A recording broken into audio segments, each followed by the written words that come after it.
ఆ మధ్య కేంద్రంలో ఒక రోబో లాంటి నాయకుడు ఉండేవారట. మేడం ఆదేశిస్తారు, సార్ పాటిస్తారు అని ఆయన గురించి గుసగుసలు వినపడేవి. ఇప్పుడు తమిళనాడులో కూడా అలాంటి నాయకుడే ఉన్నారట. పేరుకు పెద్ద పోస్టులో ఉన్న అన్నీ అమ్మ కనుసనంలోనే చేయాల్సిన పరిస్థితి అట. పాపం పన్నీర్ సెల్వం గజేంద్ర గాయన తమిళనాడు సీఎం కాదు. కాదని ఎవరన్నారా? సీఎం అయితే ఆ అమ్మకు భక్తుడే కదా. ఏంది సీఎం అయినా పిఎం అయినా తల్లి కొడుకు అంటారు కదా, కొత్తగా భక్తుడు కథ ఏంది? ఆ అమ్మ కాదురే యాదగిరి, ఈ అమ్మ అమ్మలగాని అమ్మ. బెజవాడ అమ్మవారా గా అమ్మనా? అబ్బా నీకు చాలా ఎకశాఖలు ఎక్కువేరే. ఏంద్ర నువ్వు అనేది? లేకపోతే ఏట్రా, ఆ అమ్మ కాదు తమిళనాడులో కొలువైన అమ్మ జయలలిత. గా అమ్మకి ఈ పన్నీర్ సెల్వం సార్ బాధకు ఏంద్ర లింకు? అదే చెప్తున్నారా, అమ్మదైతో ముఖ్యమంత్రి సీటు ఎక్కడైతే ఎక్కడు గాని అప్పటి నుంచి కట్టాలి మొదలయ్యాయి పన్నీర్ సెల్వంకు. రాష్ట్రానికి పెద్ద దిక్కు లాంటి సీఎం పదవి గాయన చిటికేస్తే క్షణంలో గాయన ముందు వాలిపోతాయి. ఇంకా గాయనకేం కష్టాలరా, గమ్మత్తుగా చెప్తావు. ముఖ్యమంత్రి అని పేరు చివరన బాగానేమన్నా, తిందామంటే తిండి సహించట్లేదంట, పడుకుందామంటే నిద్ర రావట్లేదంట సెల్వంకు. అమ్మ దయతోని బాగానే ఉండుగా, మళ్ళా గీలోలి దేనికి? అమ్మదయ్యా అదే జయలలిత దయ్య బాగానే ఉండి రెండోసారి సీఎం సీట్ లో కూర్చున్నా సెల్వం సార్ నీడ బదులు అమ్మ నీడ కనిపిస్తుందట ప్రతిపక్షాలకు. కాకపోతే ఏంద్రా, అమ్మ నీడను పెరిగిన బుడ్డ పిల్లగా నసుంటోడు మన సెల్వం సారు. ఆమె ఏది కాకుండా ఇంకోల నీడ ఎట్లుంటదిరా? ఇప్పుడు అదేరా తమిళనాడు ప్రభుత్వం ఇరకాటంలోకి నెట్టేసింది. గా అమ్మ వల్ల సీఎం అయిన సెల్వం సారు జయలలితతోనే ఇబ్బందులా నేను నమ్మ. సెల్వం సార్ ఏది సొంత నిర్ణయాలు తీసుకోలేడాయే. ఇంకేముంది, పాల ధర, విద్యుత్ ఛార్జీలు, మద్యం ధరలు ఆకాశానికి వెళ్తున్నాయంట. అదేంద్రా, జయలలిత మేడం సామాన్యుల కోసం నెలకో పథకం ప్రవేశపెడితే సెల్వం సారు రేట్లు పెంచుకుంటూ పోతున్నాడా? అంతేకాదురా నాయన, సార్ పాలనలో సర్కార్ ఆదాయం లాభాల్లోంచి నష్టాల్లోకి వచ్చేసిందంట. ఇప్పుడు అదే ప్రతిపక్షాలకు ఆయుధంగా మారిందంట. అవునరా గిరీశం, ఇంకో ఏడాదికి అటు ఇటుగా తమిళనాడులో ఎలక్షన్లు ఉన్నాయి కదరా. గిట్లనే ఉంటే మళ్ళీ అమ్మ పార్టీ అధికారంలోకి వస్తుందంటవా? అధికారం మాట ఏమో గాని తల్లి లేని బిడ్డలుగా మాత్రం తమిళనాడు పేదలో చాలా ఫీల్ అవుతున్నారా యాదగిరి. ఎంతైనా అమ్మ కదరా, ఎన్ని కష్టాలు వచ్చినా బిడ్డలకి ఏమి ఇబ్బంది కాకుండా చూసుకుంటది కదరా. మరి ఆ బిడ్డల కోరిక తీరుతుందా? కట్టాలు ఇలాగే కొనసాగుతాయో కాలమే నిర్ణయించాలరా. చూడు చూడు లీలలు, ఆసరా పథకంలో వింతలు. ఆసరాలో ఎన్ని చిత్ర విచిత్రాలు. ఒకచోట పురుషులకు వితంతు పింఛన్ మంజూరు చేశారు, మరోచోట పిల్లలకు పింఛన్ ఇచ్చేశారు, ఇంకో చోట అర్హులకు మొండి చేయి చూపారు. తాజాగా మరో చిత్రంతో ఔరా అనిపించారు అధికారులు. అరే రే ఎంత ఘోరం జరిగిందిరా. అదేట్రా, ఇంకా ఏమీ చెప్పలేదు, ఘోరం అది ఇది అంటూ పెద్ద పెద్ద మాటలు మాట్లాడుతున్నావు. ముసలోళ్లకు, వికలాంగులకు, వితంతువులకు కేసీఆర్ సార్ ఎంత సాయం చేయాలనుకున్నాడు? అవునరా యాదగిరి, 200 నుంచి 500 ఉండే పెన్షన్ 1000 నుంచి 1500 రూపాయలకు పెంచారు. ప్రతి ముద్దల సీఎం సాబ్ ఉండాలన్న ఆలోచనతో చేసిన మంచి పనిని కొంతమంది సార్లు గలీజ్ చేసేసిండ్రా. పెన్షన్ పెంచడం మంచిదే కదరా, గలీజ్ పని ఎందుకు అవుతుంది? ప్రభుత్వం వచ్చిన తర్వాత ఇటుసారి పెన్షన్ల పంపకం కావచ్చి బ్యాంకు నుంచి కాకుండా నేరుగా గాలికే ఇయ్యాలని అనుకున్నారు. అవును, కొత్త ప్రభుత్వం కొన్ని లెక్కల కారణంగా అలా చేస్తుంటారు. అయితే గట్లా సీదా పెన్షన్దారులకే పైసలు ఇచ్చుకంలా కొంతమంది అధికారులు వంకర బుద్ధి చూపించిర్రు. ఏంటి, ప్రభుత్వం ఇచ్చిన డబ్బుల్లో అధికారులు ఏలెట్టారా? ఏలు కాదురా నాయన, ఏకంగా కాలే వెచ్చిర్రు. ఏకంగా పెన్షన్ పైసలల్లో కొన్ని షెల్లర్ నోట్లు వెచ్చి పంచిర్రు. ఏట్రా నువ్వు చెప్పేది? అయినా ప్రభుత్వ ఉద్యోగులు అలా ఎలా చేశారు? నువ్వు నమ్మతలేదు కదా, వీళ్ళు చెప్తారేను. వీళ్ళు దొంగ నోట్లు ఇచ్చిండ్రు, మరి వేడికి పోయినా చెల్తలేవు. మరి ఎట్లా నేను బతికేది ఈమెని తీసుకొని మేమేం చేయాలి? ఈ చెల్లని పైసలు ఇస్తే ఎందుకు ఇచ్చిండ్రు అని నేను బతా. ఇవి లేకుంటే నాకు పువ్వు పెట్టుకోలేదు, మరి ఎట్లా బతకాలి? ఈ వేడికి పోయినా చెల్తలేవు. అవునరా యాదగిరి, ఈ ముసలం చెప్పేది కరెక్టే కదా. సెల్లం నోట్లు అంట కడితే వీళ్ళు కొడిపి ఎలా నిండుతుందిరా? గా ముసలమ్మే కాదు, గీ తాత కూడా చెప్తాడు ఈయన ఆయన బాధ. 3000 రూపాయలు వచ్చినాయి నాకు. ఈ రూపాయలు ఎక్కడిచ్చినా గాని ఎవ్వరు కూడా తీసుకుంటలేరు. ఈ దొంగ నోట్లు అంటుండ్రు. మరి నేనేం చేయాలి, ఏం చేసుకోవాలి? సరే గాని ఇది ఎక్కడ జరిగిందిరా? ఏదైనా మారుమూల పల్లెలోనా? చల్ గదేం లేదురా, గిది హైదరాబాద్ లోనే జరిగింది. హైత్ నగర్ మండల్ తార్మాత్పేటలో జరిగింది. ఏటి, హైదరాబాద్ లోనా? ఇదేం పోయాకాలంటారా అధికారులకు? ఎంతకీ అధికారులు ఏమంటున్నారా? గాళ్ళు ఏమంటారా గిరీశం, గిన్నెల మా తప్పేం లేదు, గదంతా బ్యాంక్ వాళ్ళదా అని చెప్తుర్రట. నకిలీ నోట్లని తెలిసిన తర్వాత ఆఫీసర్లు డబ్బు తిరిగి తీసుకున్నారా లేదా? మాకేం సంబంధం లేదు, మేము పంచినాం కంతే. మా ఇంట్లో ఏమన్నా ప్రింట్ చేస్తామా అని పంచాయత్ సెక్రటరీ అంటున్నాడట. సెల్లర్ నోట్లు తీసుకోకుండానే మిగిలిన వాళ్ళకి పింఛన్లు ఇవ్వకుండానే వెళ్ళిపోయారట. వారిని చదువుకోకముందు కాకరకాయని చదువుకున్న తర్వాత కేకరకాయ అయిందట. అసలేదో నకిలీ ఏదో తెలియకుండానే మా సేటగా పంచేశారు ఆఫీసర్లు.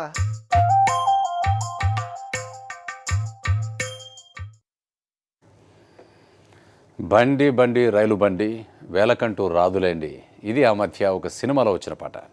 ఇప్పుడు ఆ పాటనే గుర్తు చేసుకుంటున్నారు హైదరాబాద్ పోలీసులు. అన్ని వేల పాటలుండగా ఈ పాట ఎందుకు గుర్తు చేసుకుంటున్నారో తెలుసు కదా, సిచ్యువేషన్ అలాంటిది. మరి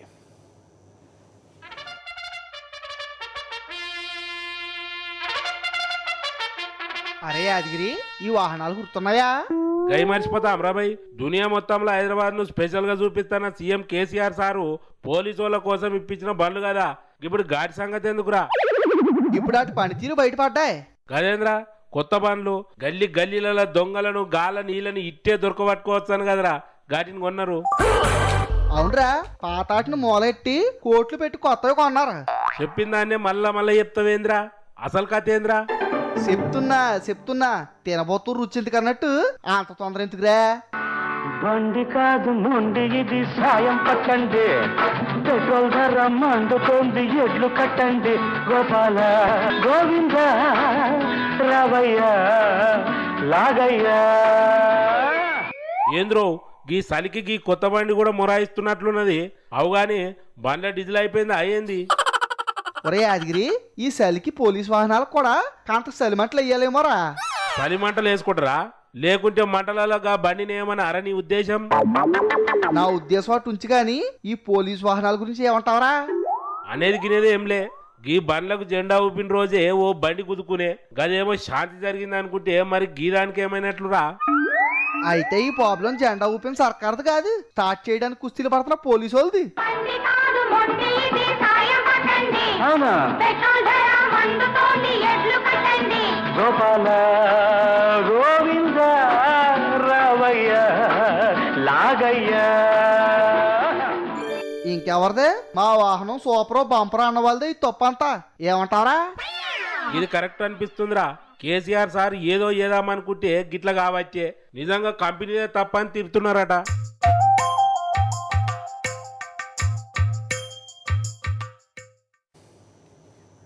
అవకా బిర్యానీలో ఒక స్మాల్ బ్రేక్ తీసుకుందాం. Stay tuned.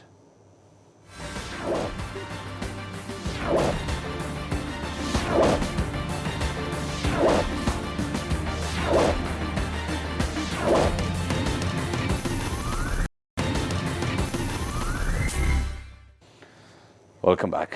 కొండను తవ్వి ఎలుకను పట్టారని చాలా సందర్భాల్లో అన్నాం, విన్నాం. మన అధికారులు కొండను తవ్వారు కానీ ఎలుకను కూడా పట్టుకోలేదు. 15 నెలల పాటు రేయింబవళ్ళు చెమటలు చిందించి చివరాఖరు లాస్ట్కి తుస్సుమనిపించేశారట మన వాళ్ళు.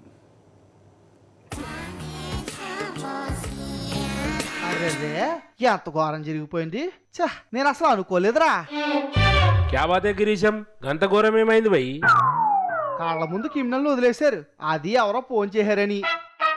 ఏంది, ఎవరో కోన్ కిస్క ఫోన్ చేస్తే క్రిమినల్ ఇడిచిపెట్టిండ్రా? గదేందే గింతగా క్రిమినల్ ఎవరు భయ్? ఇంకెవరో దావుద్ ఇబ్రహీం తెలుసు కదా, ముంబై పేలుళ్లకు స్కెచ్ చేసిన మాస్టర్ బ్రెయిన్. వామ్మో ఇదేం లొల్లి, గా డాన్ను పట్టుకోనీకే ఎప్పటి సందో పరిశాన్ అవుతుండ్రు కదా, మళ్ళా గట్టెట్లు ఇడిచిపెట్టిర్రు. ఏడ్స్ చేసేది అట్టగా ఉంటదా మన వాళ్ళతో వ్యవహారం. లేక మన వాళ్ళు బుర్రకు పని చెప్తే ఇదిగో ఇలా అయింది. గంత కథ అయిందా? ఏమైందో పారి చెప్పు. ఏడ్స్ చెప్పేది 9 మంది ఒక టీం కింద చేరి ఒక్కొక్కరికి ఒక్కో దేశం నుంచి పాస్పోర్ట్ ఇచ్చి ఆయన ఉండే పాకిస్తాన్ లో కలిసిరా ప్లాన్ అయ్యారు. వీళ్ళంతా పాకిస్తాన్ లో ఎక్కడున్నారో బాగానే కనుక్కున్నారు. రోజుకో యాసంలో ఉండి డాన్ ఎలా ఉంటాడో కనుక్కున్నారు. ఆలస్యం అమృతం విషయం అనుకోకుండా నిలబడి నీళ్లు తాగడమే ముఖ్యం అనుకుని టైం కోసం ఎదురు చూశారు. అనుకున్న రోజు వచ్చేసింది. అంతా అనుకున్నట్టే జరుగుతుంది. ఇంకా సేపట్లో అరెస్ట్ చేస్తారు అనుకుంటే చివరాఖరికి వాళ్ళు ఎవరో ఫోన్ చేశారంట. అవునరా, గింతకా టైంలో ఎవరేం చేసిర్రు? ఒకవేళ చేసిండే అనుకుందాం, గంతోని కాల్చేటప్పుడు దమాకున్నోడు కూడా ఫోన్ మాట్లాడతాడు బై. గిదంతా ఏదో మతలబ్ లెక్కుంది నాకైతే. గదే దాల్మే కుచ్ కాలా అంటారు కదా, గది. కాలనో గీలనో నాకు తెలదు గాని దావుద్కు మాత్రం ఇంకా నోకలున్నాయిరా. పై మాట చెప్పినావు, బిల్కుల్ బచాయించుండు. కానీ ఎప్పటికైనా పాపం పండుతుందన్నా. ఏం పండటం ఏమో నాకు డౌటే. గదేందు బాయ్ గట్లా అంటావు? మనోళ్ళ మీద గంత నమ్మకం లేదా? అబ్బో మన వాళ్ళు చూసినాం కదా ఏం చేశారా. ఈ ఆపరేషన్ తో దావుదు కొంత ఎక్కువ జాగ్రత్తగా ఉంటాడు. అప్డేట్ చేసేది గది మీరైతే మరి ఎట్లా? ఏముంది మన చేతుల్లో, చూడటం కూకోవడం తప్ప. గట్లనా? అయితే సరే, దావూద్కు బ్యాడ్ టైం రావాలని మొక్కుంట తీరావులా. దొంగలకు అది ఇది తేడా లేదు. ఎక్కడ పడితే అక్కడ హస్తలాఘం చూపిస్తున్నారు. భయం భక్తి అస్సలే లేదు. దొరికింది దొరికినట్టు దోచుకుంటున్నారు. టెంపుల్ మీద సవాలంటూ పోలీసులకు సవాల్ విసురుతున్నారు. తప్పు చేస్తే ఏం చేస్తావరా యాదగిరి? ఏం చేస్తాం దేవుడా, మళ్ళా గసొంటి తప్పి అయ్యా జర మన్నించి చల్లగా చూడని వేడుకుంటాం. మరి దేవుడికే సమస్య వస్తే గదేందే గట్ల మాట్లాడతావు? యాన్నన్నా ఇన్నవా చూసినవా? దేవునికి కష్టాలేందే? నీకేమైనా తిక్కనా? అయితే ఈసారి చెప్పి తిన్న తర్వాత నువ్వు చెప్పేది రాంగ్ అనుకుంటావురా. ఈ దీంట్లో 6 కిలోల వెండి వరకు ఆభరణాలు ఉంటాయి. ఒక 3 తులాల బంగారం మంగళసూత్రం అమ్మవారిది. తర్వాత గళ్ళ డబ్బులు, మిగతా డబ్బులన్నీ 30,000 పైచలు డబ్బులు ఉంటాయి. ఇవన్నీ కూడా తీసుకోవాలి. గాయన ఎవరు? గాయన ఏదో బంగారం పైసలు పోయినాయి అంటుండు. గాయన అనేది నాకేం సమజ్ అయితే లేదు. అంత క్లారిటీగా చెప్తున్నా నీకు మాత్రం అర్థం కావట్లేదు. కోడి బ్రెయిన్ గడువు దొరికావు. ఇదిగో ఇది మెదక్ జిల్లా గజ్వేల్లోని శివాలయం. శనివారం రాత్రి దొంగలు పడ్డారు. దేవుని గుళ్ళే దొంగతనమా? ఎవర్రా గాళ్ళు? గాళ్ళకేం పోయే కాలం. అయినా దేవుని గుళ్ళి ఏముంటుందని దొంగలు పడ్డారు? చిన్నగా ఉన్న ఈ గుడిని స్థానికులంతా కలిసి ఇదిగో ఎంత పెద్దదిగా చేశారు. రూపాయి కూడేసి శివపార్వతులకు ఎండి బంగారు ఆభరణాలు చేయించారు. మళ్ళీ నిన్న రాత్రి దొంగలు ప్రవేశించి మళ్ళీ 5 లక్షల విలువైన ఆభరణాలను దొంగలించడం చాలా ఘోరమైంది. మళ్ళీ ఏ విధంగానైనా పోలీసు వారు ఆ ద్రోవులను పట్టుకొని కఠినమైన చర్యలు తీసుకోవాలని కోరుచున్నాము.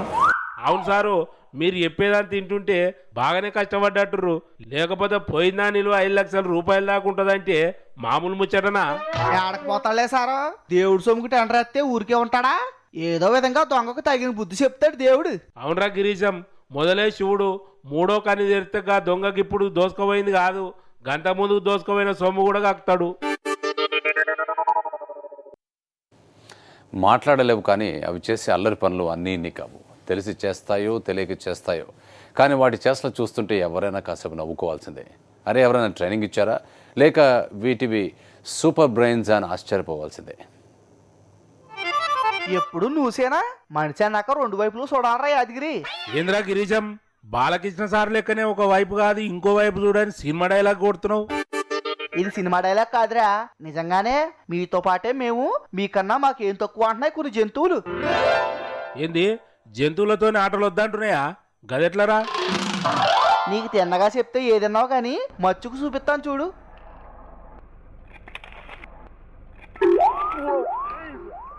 గదేంద్రా, కొమ్ములు గిమ్ములు బాగానే ఉన్నాయని ఫోటో దిగుతుంటే గట్ల గుద్దిందేంద్రా? ఇదిగో ఈ మేకపోతులు చూడు. ఎప్పుడు మీరు మీ పిల్లలైనా జారుబాల మీద ఆడుకునేది మేము ఆడుకోమా అనుకుందో ఏమో, ఎలా ఆడుకుంటుందో చూడు.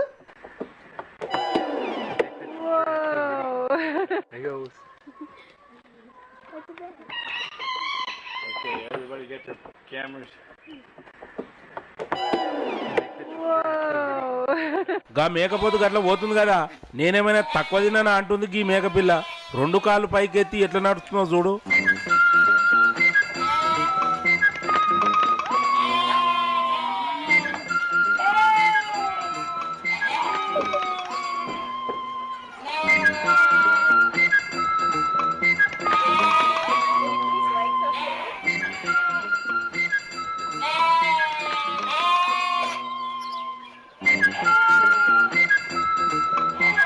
ఇతను చూడు మేకపోతే ఎలా ముచ్చట్లాడుతున్నాడో. Igual que yo. ¿Y qué opina usted? ¿Qué opina usted? ¿Qué opina usted del gobierno canario? ¿Y de los ayuntamientos de la isla? కరెక్టేరా Girisham, ఏ ఊకో గంత తప్పే చెప్తున్నావు. నువ్వు చెప్పేది కరెక్ట్ కాదని తలకాయ ఎట్లు ఊపుతున్నావు చూడు. ¿Qué opina usted del gobierno canario? ¿Y de los ayuntamientos de la isla? నేను చూశారు, నన్ను చూడు నా డ్రైవింగ్ చూడు అంటుంది కుక్క. క్లచ్ తొక్కుతూ స్టీరింగ్ తిప్పుతూ ఎంత గమ్మత్తుగా బండి నడుపుతుందో. Good boy. Wait, sit. Good boy. Yeah. Good boy. Good boy. Ride with me. Good boy. Wait, sit. Good boy. Girisham నువ్వు డ్రైవింగ్ చూపించినావు కదా, నేను నిద్రపోయే జాగాల మీ నొల్లేందని ఎట్లా గుస్స అవుతుందో చూడు.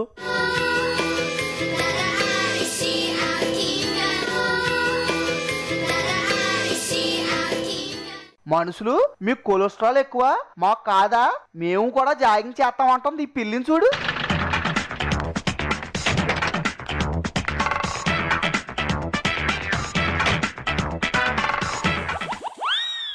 పాటలు ఎక్కువైనాయి, ఏదైనా కడుపులో గింత వేసుకుంటే